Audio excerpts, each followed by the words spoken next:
जय श्री सद्गुरु देवाय नमः। जय श्री गणपति देवाय नमः। ओम नमो भगवते वासुदेवाय नमः। श्रीमद् भागवत महापुराण चतुर्स्कंद दूसरा अध्याय। भगवान शिव और दक्ष प्रजापति का मनोमालिन्य। विदुर जी ने पूछा, ब्राह्मण, प्रजापति दक्ष तो अपनी लड़कियों से बहुत ही स्नेह रखते थे, फिर उन्होंने अपनी कन्या सती का अनादर करके शीलवानों में सबसे श्रेष्ठ श्री महादेव से द्वेष क्यों किया?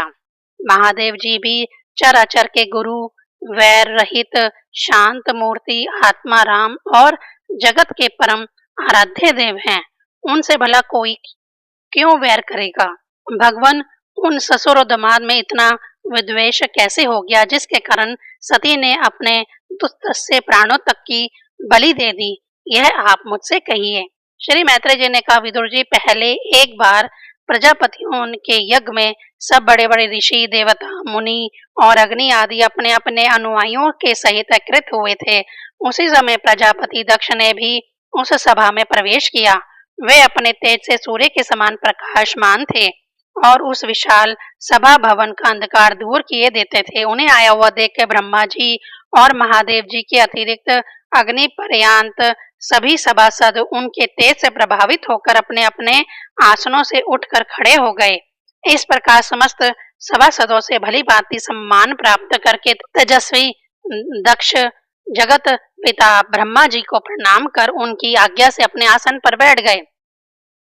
परंतु महादेव जी को पहले से ही बैठा देख तथा उनसे अभ्युत्थान आदि के रूप में कुछ भी आदर ना पाकर दक्ष उनका यह व्यवहार सहन ना कर सके। उन्होंने उनकी ओर टेढ़ी नजर से इस प्रकार देखा मानो उन्हें वे क्रोध अग्नि से जला डालेंगे। फिर कहने लगे, देवताओं और अग्नियों के सहित समस्त ब्रह्म ऋषिगण, मेरी बात सुने।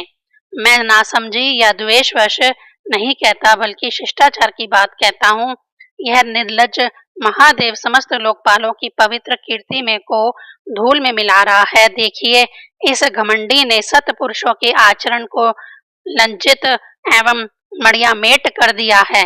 बंदर के से नेत्र वाले इसने सत्पुरुषों के समान मेरी सावित्री सरीखी मृगनयनी पवित्र कन्या का अग्नि और ब्राह्मणों के सामने पानी ग्रहण किया था। इसीलिए यह एक प्रकार से मेरे पुत्र के समान हो गया है। उचित तो यह था कि यह उठकर मेरा स्वागत करता, मुझे प्रणाम करता, परंतु इसने वाणी से भी मेरा सत्कार नहीं किया। हाय, जिस प्रकार शूद्र को कोई वेद बढ़ा दे, उसी प्रकार मैंने इच्छा ना होते हुए भी भावीवश इसको अपनी सुकुमारी कन्या दे दी। इसने सत्कर्म का लोप कर दिया। यह सदा अपवित्र रहता है, बड़ा घमंडी है और धर्म की मर्यादा को तोड़ रहा है। यह प्रेतों के निवास स्थान भयंकर शमशानों में भूत प्रेतों के साथ लिए घूमता रहता है। पूरे पागल की तरह सिर के बाल बिखरे नंग धड़ंग भटकता है, कभी हंसता है तो कभी रोता है। यह सारे शरीर पर चिता की अपवित्र भस्म लपेटे रहता है। गले में भूतों के पहनने योग्य नरमुंडों की माला और सारे शरीर में हड्डियों के गहने पहने रहता है। यह बस नाम भर का ही शिव है, वास्तव में है पूरा अशिव, अमंगल रूप। जैसे यह स्वयं मतवाला है, वैसे इसके मतवाले ही प्यारे लगते हैं। भूत प्रेत परमथ आदि निरे तमोगुणी स्वभाव वाले जीवों का यह नेता है। अरे, मैंने केवल ब्रह्मा जी के बहकावे में आकर ऐसे भूतों के सरदार, आचारहीन और दुष्ट स्वभाव वाले को अपनी भोली भाली बेटी ब्याह दी। श्री मैत्रेय जी कहते हैं, विदुर जी, दक्ष के इस प्रकार महादेव जी को बहुत ही भला बुरा कहा, तथापि उन्होंने इसका कोई प्रतिकार नहीं किया। वे पूर्वत निश्चल भाव से बैठे रहे। इससे दक्ष के क्रोध का पारा और भी ऊंचा चढ़ गया और वे जल हाथ में लेकर उन्हें शाप देने को तैयार हो गए। दक्ष ने कहा, यह महादेव देवताओं में बड़ा ही अधम है। अब से इसे इंद्र, उपेंद्र आदि देवताओं के साथ यज्ञ का भाग न मिले। उपस्थित मुख्य मुख्य सभासदों ने उन्हें बहुत मना किया, परंतु उन्होंने किसी की बात ना सुनी, महादेव जी को शाप दे ही दिया। फिर वे अत्यंत क्रोधित हो उस सभा से निकलकर अपने घर चले गए। जब श्री शंकर जी के अनुयायियों में अग्रगण्य नंदीश्वर जी को मालूम हुआ कि दक्ष ने शाप दिया है, तो वे क्रोध से तमतमा उठे और उन्होंने दक्ष तथा उन ब्राह्मणों को, जिन्होंने दक्ष के दुर्वचनों का अनुमोदन किया था, बड़ा भयंकर शाप दिया। वह बोले, जो इस मरण धर्मा शरीर में ही अभिमान करके किसी से भी द्रोह ना करने वाले भगवान शंकर से द्वेष करता है, वह भेद बुद्धि वाला मूर्ख दक्ष तत्व ज्ञान से विमुख ही रहे। यह चतुर्मास्य यज्ञ करने वाले को अक्षय पुण्य प्राप्त होता है। यह आदि अर्थवाद रूप वेद वाक्यों से मोहित एवं विवेक भ्रष्ट होकर विषय सुख की इच्छा से कपट धर्म में गृहस्थ आश्रम में आसक्त रहकर कर्म कांड में ही लगा रहता है। इसकी बुद्धि देह आदि में आत्म भाव का चिंतन करने वाली है। उसके द्वारा इसने आत्म स्वरूप को भुला दिया है। यह साक्षात पशु के ही समान है। अतः अत्यंत स्त्री लंपट हो और शीघ्र इसका मुंह बकरे की तरह हो जाए।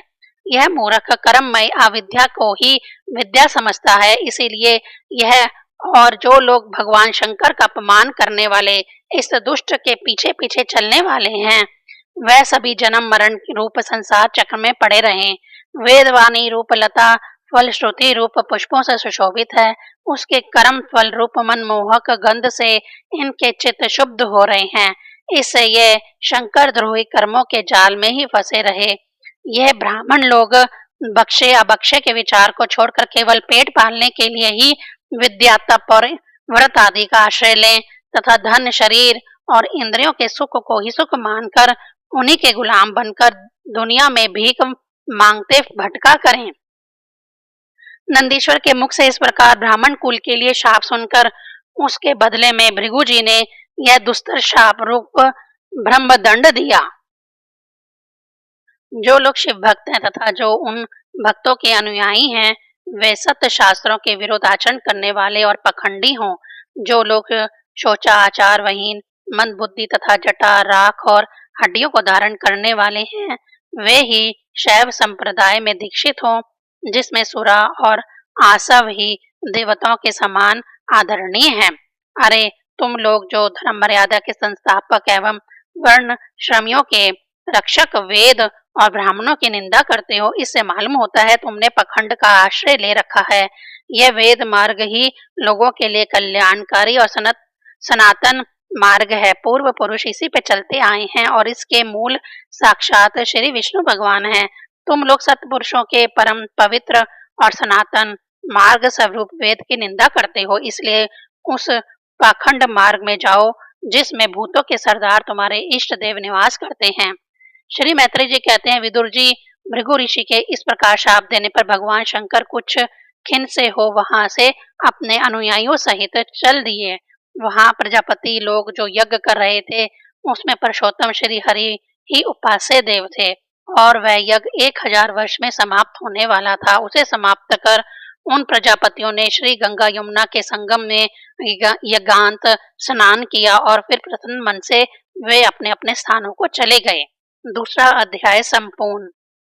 तीसरा अध्याय, सती का पिता के यहाँ यज्ञोत्सव में जाने के लिए आग्रह करना।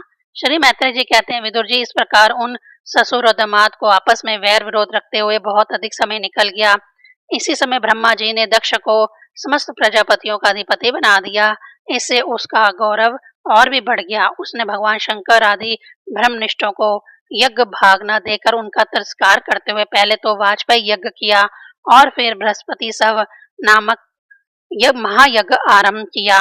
उस यज्ञोत्सव में सभी ब्रह्म ऋषि, देव ऋषि, पितर देवता आदि अपनी अपनी पत्नियों के साथ पधारे। उन सब ने मिलकर वहां मांगलिक कार्य संपन्न किए और दक्ष के द्वारा उन सबका स्वागत सत्कार किया गया। उस समय आकाश मार्ग से जाते हुए देवता आपस में उस यज्ञ की चर्चा करते जाते थे। उनके मुख से दक्ष कुमारी सती ने अपने पिता के घर में होने वाले यज्ञ की बात सुन ली।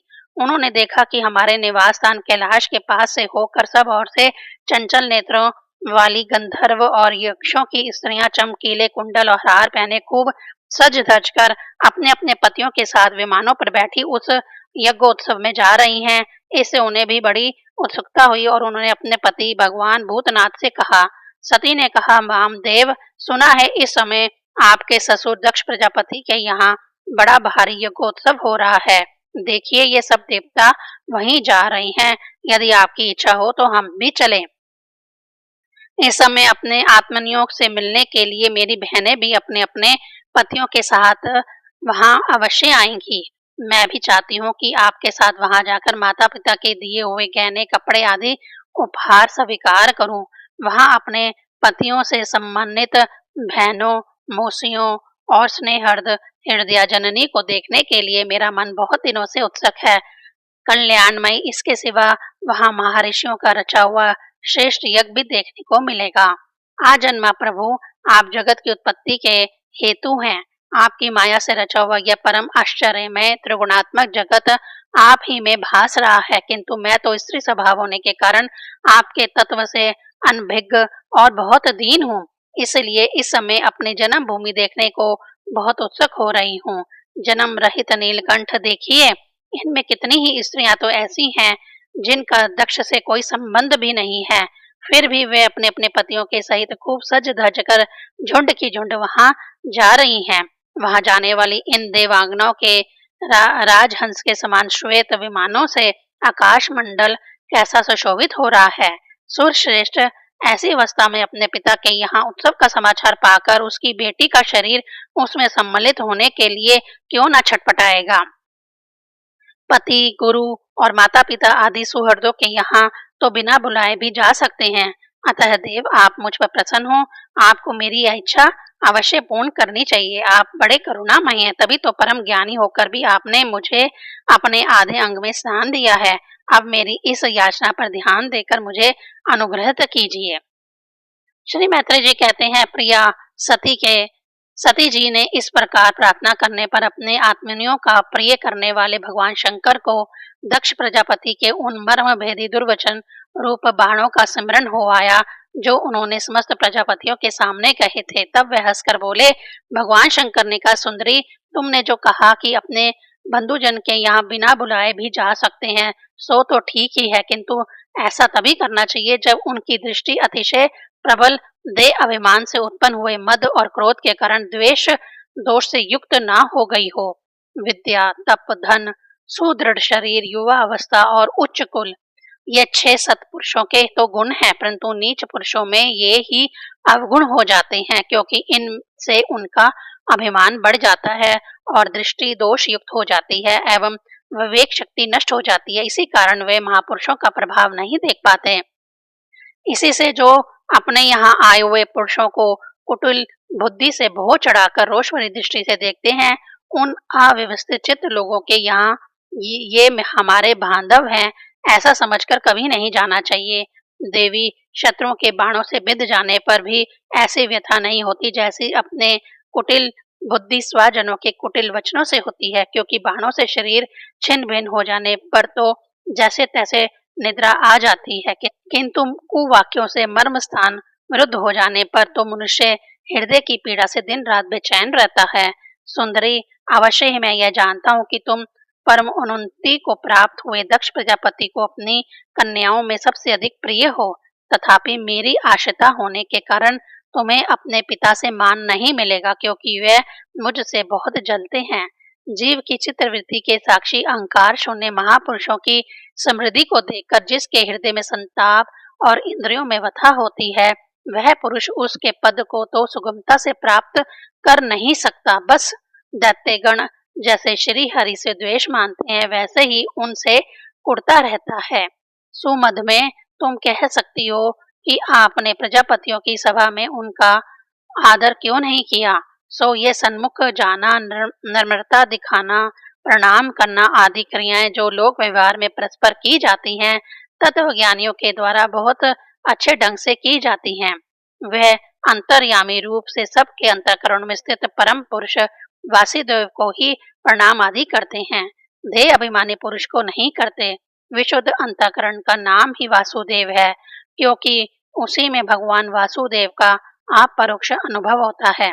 उस शुद्ध चित्त में स्थित इंद्रियातीत भगवान वासुदेव को ही मैं नमस्कार किया करता हूँ। इसलिए प्रिय, जिसने प्रजापति के यज्ञ में मेरे द्वारा कोई अपराध न होने पर भी मेरा कटु वाक्यों से तिरस्कार किया था, वह दक्ष यद्यपि तुम्हारे शरीर को उत्पन्न करने वाला पिता है तो भी मेरा शत्रु होने के कारण तुम्हें उसे अथवा उसके अनुयायियों को देखने का विचार भी नहीं करना चाहिए।